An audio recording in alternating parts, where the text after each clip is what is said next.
Salut, c'est Nelly, bienvenue sur ma chaîne. Et dans cette suite de série Halloween, je vous propose de vous transformer en petit diable tout mignon. Facile à faire, rapide et avec très peu de moyens. Pour ressembler à ceci. Ça vous tente de savoir comment je l'ai fait et ce que ça donne une fois mis en scène? Restez jusqu'au bout de cette vidéo.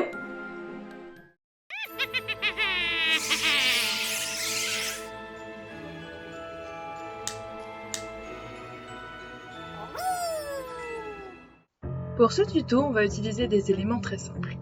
On va commencer par faire les cornes. Donc la base de ces cornes, ce sera de l'aluminium. On prend un gros morceau d'aluminium et on vient former une forme de corne. On n'hésite pas à mettre plusieurs couches et à bien tasser pour avoir quelque chose le plus lisse possible. Et on fait deux petites cornes symétriques.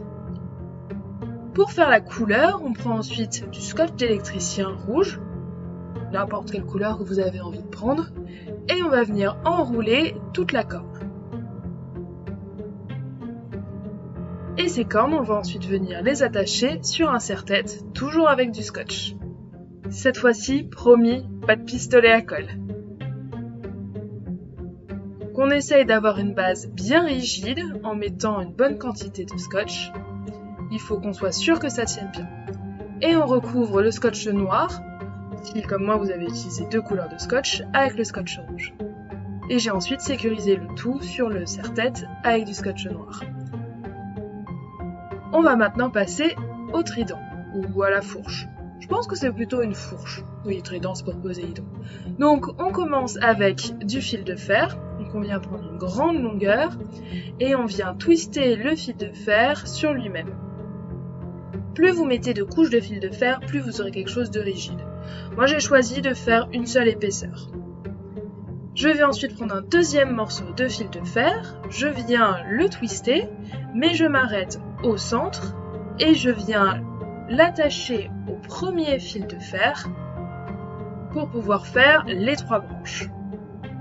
Je vous laisse regarder, c'est quand même un peu plus simple en visuel.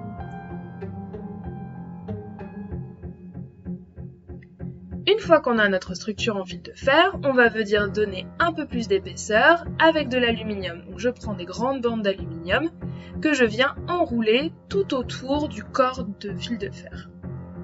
Et j'hésite pas à mettre plusieurs couches pour avoir quelque chose de bien épais. Il faut également tasser très fortement l'aluminium pour avoir quelque chose de rigide.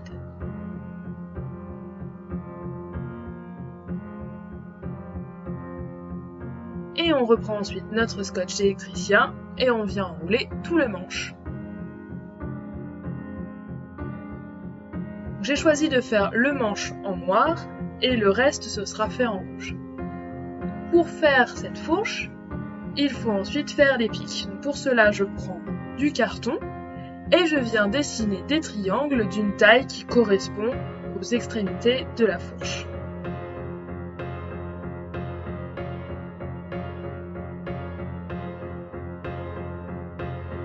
Ce triangle, je viens ensuite le découper avec un cutter, donc faites bien attention. Et j'ai bien évidemment utilisé un tapis de découpe. Et je vais ensuite me servir de ce premier triangle comme patron pour découper les deux autres. Je viens ensuite les fixer avec du scotch sur les extrémités de la fourche. Et je recouvre le tout avec le scotch rouge. Il ne faut pas hésiter à repasser plusieurs fois sur le scotch noir pour bien le masquer. Et voilà la fourche. On va maintenant passer à la queue.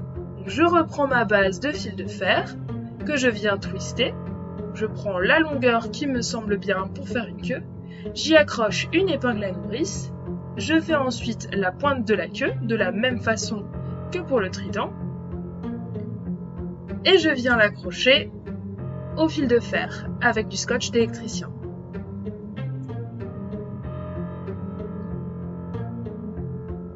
Je reprends ensuite mon papier aluminium et je viens l'enrouler tout autour de cette queue.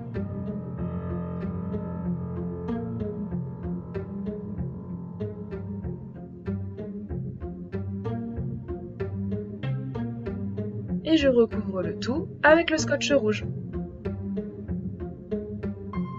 l'épingle à nourrice au bout, ça va être pour pouvoir l'accrocher à vos vêtements après.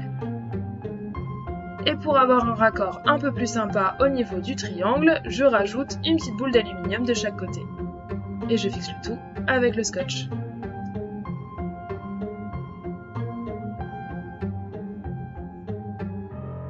Et je donne ensuite la forme que je veux à la queue. On va maintenant passer au maquillage. Je commence avec une base que j'applique sur tout mon visage avec mes doigts.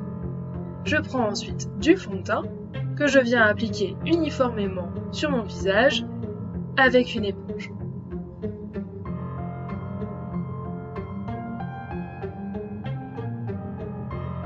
On passe à l'anti-cerne que je viens mettre au niveau de mes cernes et également au niveau de mes points de lumière et j'estompe le tout avec mon éponge. Pour le blush, j'ai décidé d'avoir quelque chose de très prononcé, donc pour cela je prends un fard gras rouge que je viens placer au niveau de mes joues, je le remonte également au niveau de mes tempes et également sur le bout de mon nez. J'essaye de bien dégrader dans le fond de teint pour avoir quelque chose de fondu. Je prends ensuite un highlighter liquide que je viens placer sur mes points de lumière.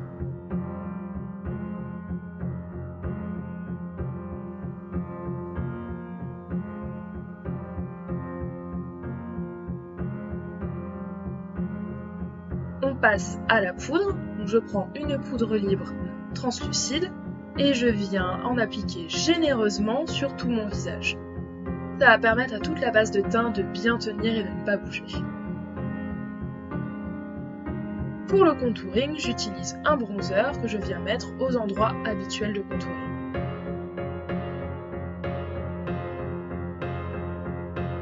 Et je viens intensifier le blush avec un fard à paupières rouge clair.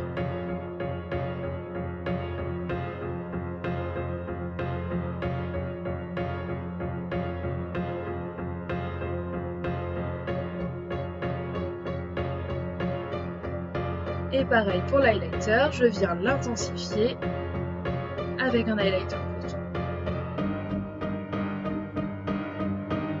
Pour les sourcils, je commence par les brosser pour retirer tout l'excédent de poudre et je viens ensuite combler les manques avec un crayon à sourcils de la couleur de mes sourcils. Pour les yeux, on va démarrer par un fard à paupières rouge, donc le même que j'ai utilisé pour le blush, et je viens le mettre au niveau de mon pli paupières et je remonte vers l'arcade sourcilière. Je prends ensuite un pinceau plus fin et un rouge plus foncé et je viens intensifier mon pli paupières.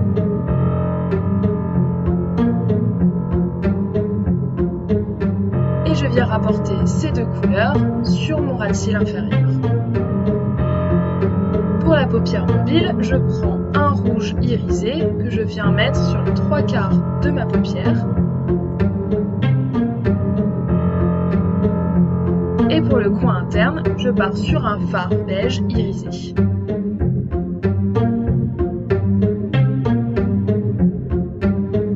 On va ensuite intensifier davantage le pli paupières avec un fard à paupières noir que je viens déposer avec délicatesse et je l'estompe ensuite avec mes pinceaux qui ont servi pour le fard rouge.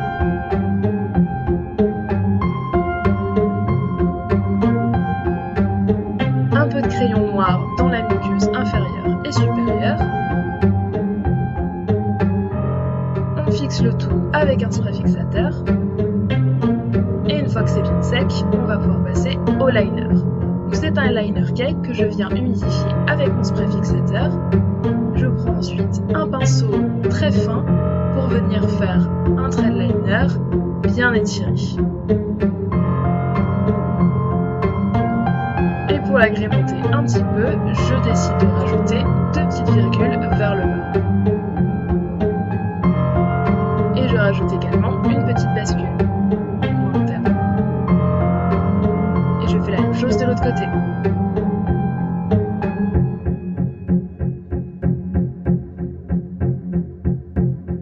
On passe maintenant aux cils. Je commence par utiliser mon recourbe-cils.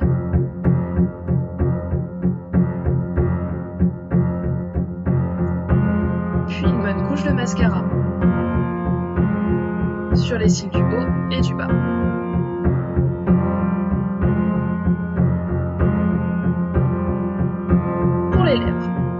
choisir du rouge ou du noir. On va partir sur une base de noir. Donc je fais le contour de mes lèvres avec un crayon noir. C'est un crayon pour les yeux, si jamais vous avez un crayon pour la bouche, c'est quand même mieux. Mais ça tient bien. Je viens ensuite remplir l'extérieur avec un rouge à lèvres liquide noir, puis l'intérieur avec un rouge à lèvres rouge.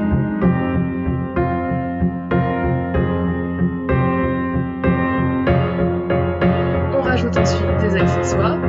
Pour ma part, ce sera un petit ruban rouge autour du cou. On se détache les cheveux. Et on vient ensuite rajouter les petites cornes, la queue et la fourche. Et voilà le résultat final.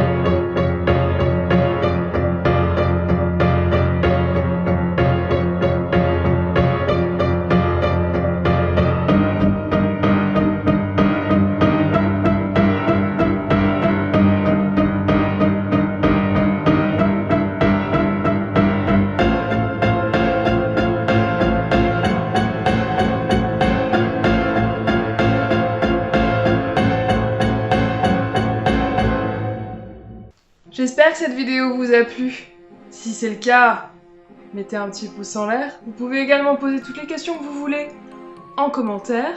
Tout le matériel que j'ai utilisé est listé en barre d'infos.